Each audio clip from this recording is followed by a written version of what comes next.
What up mga kamami Chen? Sumahan niyo ako for today's video at tayo ay magsasakay ng airplane na walang bubong, char. Pupuntahan at bibisitahin niya pala namin ang aming lolo kasi nga ang tagal-tagal nang hindi namin siya binisita. Syempre na-miss ko din siya.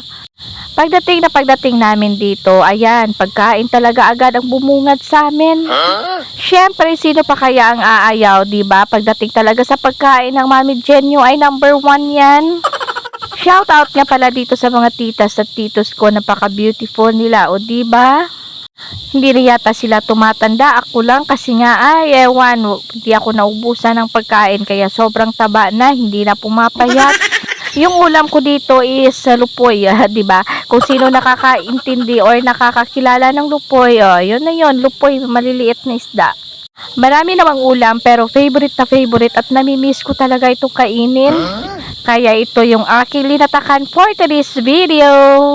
Syempre ayaw ko din naman kumain ng maraming shrimp, o diba? Kasi nga mangangati tayo. Shoutout ka pala dito sa aking beautiful tita, na miss ko na. So ayan naman siya sa harap ng camera.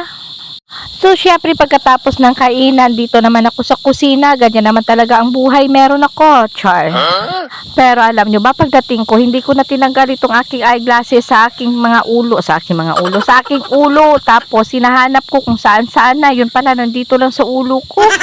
Ganyan talaga ako guys, kahit na matulog, basta hindi lang ako makapag half bath, ay kung dyan na yung eyeglass ko, hanggang yan, hanggang bukas ng umaga. Ganyan ako kakalimutin, kaya nga kahit minsan nakakalimutan ko na yung mga taong mahal ko, kasi nga minsan nakakalimutan na din nila ako. So habang ako'y busy dyan, pero happy sa mga ginagawa ko, kasi nga syempre naman busog ako, diba? So ayan, at pagkatapos ko nang magugas dito ay pinuntahan ko na rin ang aking lolo. Syempre ginising ko siya kasi nga tulog, diba? Papakainin ko siya, kaya naman ginising at pinabangon ko. Hindi naman pwede na pakainin natin na tulog, diba? Sino bang makakain na tulog? So syempre nagpapasikat tayo, diba? Pabida-bida ba? Sip-sip naman ay. Pero ganyan talaga ang lulo ko. Sa ngayon sinusubuan yan pag kumakain kasi nga hindi niya makita kung ano yung kinakain niya, pero malalasahan naman niya. So ganyan dapat mahalin natin ang ating mga magulang, ang ating mga lolo at ating mga lola, kasi nga pag sila nawala ay mamimiss talaga natin sila.